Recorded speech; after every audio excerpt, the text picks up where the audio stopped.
Assalamualaikum warahmatullahi wabarakatuh. InsyaAllah pada kali ini kita akan lihat macam mana kita nak membina kuis dalam klip. Pertamanya yang perlu kita lakukan ialah kita mesti berada dalam turn editing on mode. Okey ya. Kalau kita lihat pada skrin atas sebelah kanan, pastikan anda menekan turn editing on untuk kita mengedit segala barang yang ada dalam klip ya. Bila kita dah tekan, dia akan keluar tanda-tanda seperti tangan dan juga mata dan lain-lain ya. Okey. Perkara pertama yang perlu kita buat ialah kita pilih pada mana-mana ruang, buka subjek kita dan kita add an activity. Kita pilih quiz. Sekarang apa yang kita sedang buat ialah kita sedang membina tapak untuk kita masukkan soalan kuis. Ini masih belum soalan kuis, kita hanya membina tapak. Jadi kita masukkan di sini nama kuis kita itu, katakanlah kuis 1, kita namakan kuis 1. Yang warna merah ini mesti dimasukkan. Introduction, kalau kita nak perkenalkan kuis ini, meliputi contoh, meliputi bab 1 dan 2. Kita nak bagi arahan kepada pelajar pun di sinilah tempatnya ya.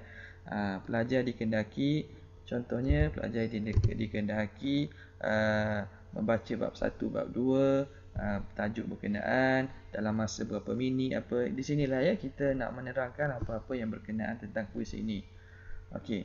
Seterusnya kita perlu menetapkan tarikh bila kita nak laksanakan kuis ini ya.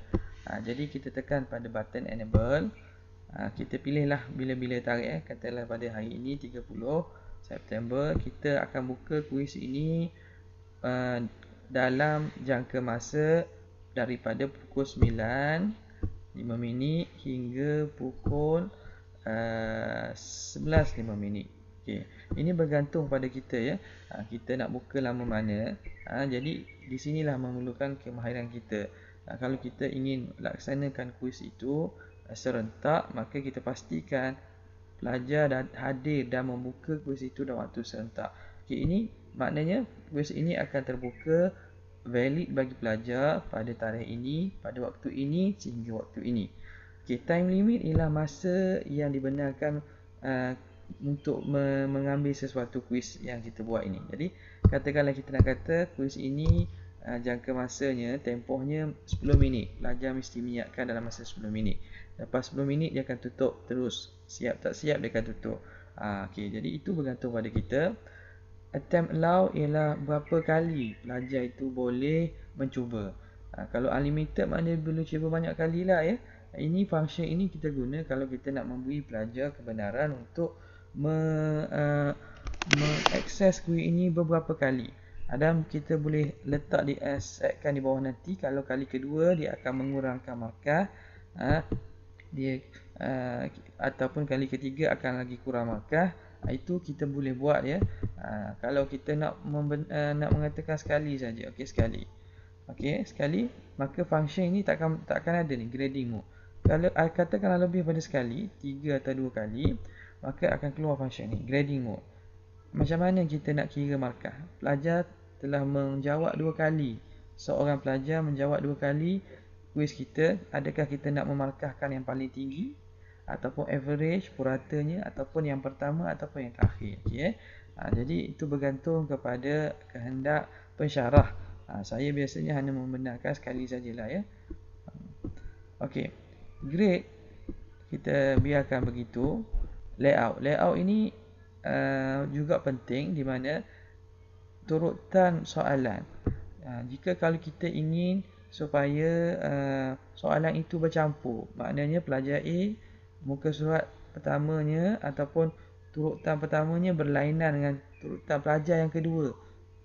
Walaupun mereka duduk di tepi-tepi, di sebelah-sebelah, namun soalan yang mereka dapat pada muka surat pertama itu lain. Jadi boleh kita buat question order ni shuffle randomly dan kita kata new page, start new question every page. Jadi every question, setiap soalan akan diletak pada muka yang berbeza. Okey.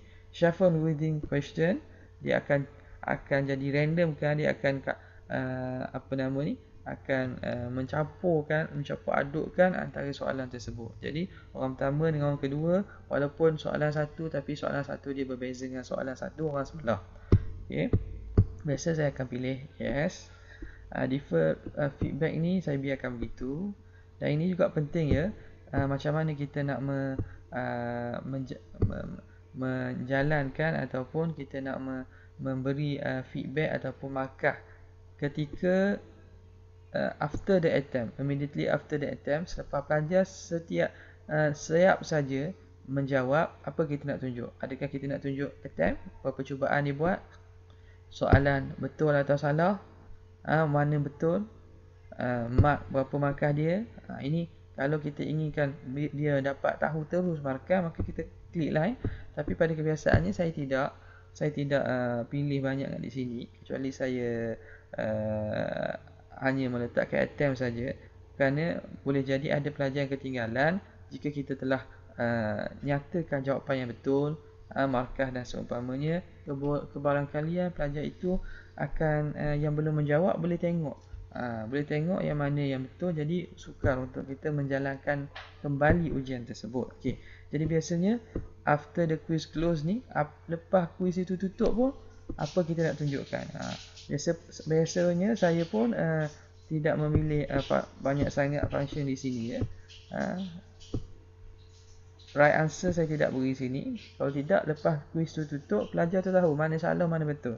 Kawan yang tak jawab boleh tengok. Jadi kita biarkan begitu ya. Jadi markah, kalau kita inginkan selepas habis je quiz pelajar dapat tahu markah, kita boleh tick di sini. Okey. Extra restriction on attempt. Jadi ini kalau kita ingin meletakkan password pada quiz kita, makna hanya yang ada password ini saja boleh mengakses quiz kita. Contoh kita kata ujian 1, kita buat password macam ni, ujian 1. Jadi kita beritahu kelas kita, okey, pelajar, student, sila masuk klip dan jawab ujian. Tulis password ujian 1. Okey. Maka orang yang ada password ni saja. Orang-orang luar yang masuk dalam subjek kita yang tidak ada password itu, dia tidak boleh akses. Okey, yang lain saya biarkan kosong. Okey, browser security ni biasanya saya pilih full pop-up with some Java security. Ini dia menghalang beberapa ciri untuk mengelakkan plagiat ya. Contohnya dia tidak boleh print screen, dia tak boleh right click, copy paste ke apa, tak boleh. Jadi biasanya saya akan pilih pada full screen pop-up with some Java security. Overall feedback ialah ulasan secara keseluruhan. Contohnya lepas pelajar itu menjawab, contohnya mendapat grade 100%, apa kita nak kata? Tahniah, anda berjaya contohnya. Kalau grade berapa? Grade 80, anda baik cemerlang. Itu bergantung pada kita. Biasa saya tak buat ni ini saya biasanya tidak buat. Kalau tuan-tuan ingin buat pun tidak ada masalah. Seterusnya group mode ni biasanya saya pilih visible group, grouping none, show visible. Ini biasa maksudnya pelajar itu diasingkan mengikut kumpulan, ya. Tapi kumpulan yang pertama boleh melihat kumpulan yang kedua. Okey, bila kita dah selesai macam tu, kita tekan save and display.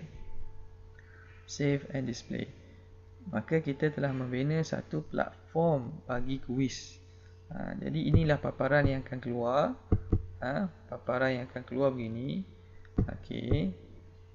Allow attempt macam ni, kuis ini macam ni.